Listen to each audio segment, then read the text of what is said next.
ساتھی توبہ ہی کہہ رہے تھے، کلمات کوئی کہہ دیا ہے۔ جس ساتھی نے بیعت کرنی ہے توبہ کے لیے، جس نے کہا ہے وہ آگے آ جائیں۔ اپنی جگہ پر بھی کہے بیٹھے رہے، یہ رومال پکڑ لیں۔ حضرت جو ہے وہ کلمات توبہ کہلوائیں گے تو رومال پکڑ لیں۔ باقی مزید سلسلہ ہمارے اکابر حضرات تشریف فرما ہے، جاری رہے گا۔ کچھ مجھے کو گھر میں بتلا رہے تھے، کچھ مسورات نیک مائیں بہنیں ہیں، اچھا ان کا آواز جات بس ٹھیک، نیک مائیں بہنیں جن تک آواز پہنچ رہی ہے وہ بھی کلمات کہہ لیں، انشاءاللہ وہ بھی توبہ میں بیعت میں شریک ہو جائیں گی۔ بس چند منٹ کے بعد پھر میں آگے معمول جاری رہے گا۔ بس بڑوں کا ہی فیض ہے بھائی آصف، اللہ تعالیٰ خوش رکھے۔ بس یہ بھی اپنے بھائیوں کی محبتیں، بڑوں کا ہی، ہمارے بزرگ تو وہیں بیٹھے رہیں، آپ بس بیٹھے بیٹھے ہی کلمات کہہ لیں، انشاءاللہ شریک ہو جائیں گے انشاءاللہ الحمدللہ۔ رومال پکڑ لیں، ورنہ کندھے پہ ہاتھ رکھ لیں، یا زبانی بھی کلمات کہہ لیں توبہ کی نیت سے، شاید یہ نسبت بھی آخرت میں کام آ جائے الحمدللہ۔ بڑوں کا ہی فیض ہے، صبر ہم ساتھ ساتھ کلمات۔ بسم اللہ الرحمن الرحیم، لا الہ الا اللہ محمد رسول اللہ صلی اللہ علیہ وسلم۔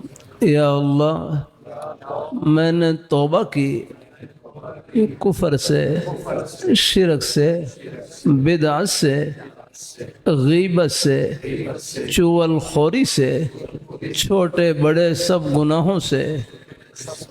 یا اللہ میری توبہ قبول فرما۔ ہم بیعت ہوتے ہیں چاروں سلسلوں میں، چشتیہ، قادریہ، نقشبندیہ، سہروردیہ میں۔ یا اللہ ان تمام بزرگوں کی برکتیں نصیب فرما۔ قیامت کے دن اپنے پیارے حبیب صلی اللہ علیہ وآلہ وسلم کی شفاعت نصیب فرما، اور جنت میں آپ کے مبارک قدموں میں جگہ نصیب فرما۔ آمین یا رب العالمین۔ بس تھوڑی سی بات، چند ایک معمولات سن کر بس اس نیک تعلق سے مقصود اللہ پاک کی ذات کو خوش کرنے کا اور ان کو راضی کرنے کا ایک عہد کرنا ہے۔ پھر جہاں تک ہو سکے 5 وقت کی نماز کی پابندی، قرآن پاک کی تلاوت اور اپنی حق حلال کی روزی۔ میں اپنے حضرت کی مجلس میں جامع شفیع میں بیٹھا ہوا نام لے کر مخاطب کیا، فرمانے لگے حسن دنیا گزارے کی جگہ ہے، دال روٹی سے گزارا چل جائے گزارا کر لینا، آخرت میں اللہ تعالیٰ سب ارمان پورے کریں گے۔ اللہ ہمارے بزرگوں کو، بھائیوں کو، بچوں کو، سب کو اللہ رزق حلال وافر نصیب فرمائے۔ ہمارے حضرت شاہ کی محمد اختر صاحب رحمۃ اللہ علیہ اپنے کراچی کے لہجے میں فرماتے، اللہ میاں سے مانگو تو بریانی اور شامی کباب، کہ اللہ میاں سے مانگو تو بریانی اور شامی کباب، لیکن راضی چٹنی روٹی پر رہو۔ کہ اللہ تعالیٰ سے مانگو تو اونچی سے اونچی نعمت، پھر اللہ تعالیٰ جس حال میں رکھے اللہ تعالیٰ کی رضا میں راضی رہنا الحمدللہ ہے۔ زبان سے جھوٹ بولنے سے بچنا ہے، غیبت سے بچنا ہے، چغل خوری سے بچنا ہے، ایک ایک عمل میں اللہ تعالیٰ کو خوش کرنے کی فکر کرنی ہے۔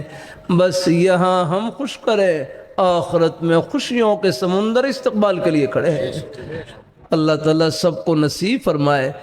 3 تسبیحات جتنا ہو سکے پڑھتے رہے۔ تیسرا کلمہ طیبہ، استغفار اور درود شریف، تیسرا کلمہ طیبہ استغفار اور درود شریف۔ نماز والا درود شریف پڑھ لے وہ افضل ہے کوئی مختصر درود شریف صلی اللہ علیہ وسلم، صلی اللہ علی النبی الامی، کوئی بھی درود شریف پڑھ لے۔ درود شریف پڑھنا اللہ تعالیٰ کی رحمت کا ذریعہ ہوگا الحمدللہ۔ یہ 3 تسبیحات 100 بار پڑھ لے، ہمت ہو زیادہ، ورنہ کم از کم 10 بار 20 بار تو پڑھ ہی لیں گے انشاءاللہ۔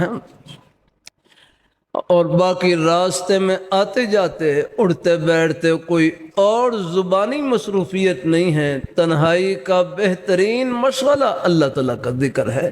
پہلا کلمہ طیبہ پڑھتے رہے، پھر تیسرا تھوڑا تھوڑا سب میں سے پڑھتے رہے، پہلا کلمہ طیبہ، تیسرا کلمہ طیبہ استغفار، یہ اکیلے اکیلے کلمات سبحان اللہ سبحان اللہ۔ میں نے ابھی عرض کیا ایک مرتبہ بھی سبحان اللہ کہیں گے دنیا بھر کے خزانوں سے آپ آگے نکل جائے گا الحمدللہ۔ یہ تو ایک سبحان اللہ کی قیمت ہے، اس سے آپ اندازہ لگائیں رات دن ہمارے بزرگ بھائی نماز، روزہ، قرآن پاک کی تلاوت، اپنے گھر میں بچوں کی خدمت، اپنے روزی کے بہانے، یہ سب جنت کے بہانے ہیں۔ یہ کیا آخرت کیا کمائی کر رہے ہیں، یہ پردے آخرت میں اٹھیں گے الحمدللہ۔ آپ محبت سے تشریف لائے، گھر سے تشریف لائے، جہاں یہ ایک قدم آپ کا جنت کا قدم ہے الحمدللہ۔ اور نیک مائیں بہنیں بیٹیاں ہیں، اللہ نے ان کی جنت گھر کی 4 دیواری میں چھپا رکھی ہے۔ حضرت حکیم الامت حضرت تھانوی رحمۃ اللہ علیہ فرمانے لگے مقصود تو اللہ تعالیٰ کی رضا اور خوشنودی وہ گھر میں جھاڑو دینے سے بھی حاصل ہو جاتی ہے، کھانا پکانے سے، بچوں کی دیکھ بھال و خدمت سے بھی حاصل ہو جاتی ہے الحمدللہ۔ ہر جگہ اللہ نے اپنے خوشی کے بہانے پھیلا رکھے۔ اور پھر اولاد کے بارے میں بھی مایوس نہیں ہونا، جھولی پھیلائے رکھنی ہے اللہ۔ مجھے مرکز میں ایک بھائی ملے، کہنے لگے مجھے 30 سال کے بعد نے بیٹا عطا کیا، 30 سال کے بعد۔ میں بھاول نگر جلسے میں تھا، جلسہ ختم ہوا، کچھ ایک بوڑھے آدمی جا رہے اور چھوٹے چھوٹے بچے ان کے ساتھ، اور مجھے دیکھ کہنے لگے کہ مجھے جوانی میں نہیں اب دیے بڑھاپے میں اولاد دیکھنا۔ اور کسی کی بیٹی کو اولاد کی وجہ سے تانا نہیں دینا، اس بیچاری کے پاس کیا ہے، دینے والی ذات اللہ تعالیٰ کی ہے۔ ان کی بارگاہ میں جھولی پھیلائے رکھنی ہے اور کبھی مایوس نہیں ہونا، اور ایسی بیٹیوں کو تسلی دیا کریں، حوصلہ دیا کریں الحمدللہ۔ اللہ تعالیٰ اپنی مہربان، کتنے حضرات ایسے آئے کہ بالکل طبی لحاظ سے ڈاکٹری لحاظ سے ٹیسٹ ٹھیک ہیں، لیکن جب تک اللہ تعالیٰ کا حکم نہ ہو۔ لاہور میں بھولو پہلوان تھے، مشہور پہلوان تھے، لیکن اولاد نہیں تھی۔ اللہ تعالیٰ دکھلاتے ہیں اولاد کا تعلق کوئی طاقت سے نہیں، اولاد کا تعلق اللہ تعالیٰ کی عطا سے ہے۔ اللہ تعالیٰ اپنی مہربانی فرمائیں، اللہ اپنی بارگاہ میں قبول فرمائیں۔ انشاءاللہ یہ محبتیں آخرت کی خوشیوں میں سب کو ملائیں گی اور اکٹھا کریں گی انشاءاللہ۔ آمین آمین۔ وآخر دعوانا الحمدللہ رب العالمین۔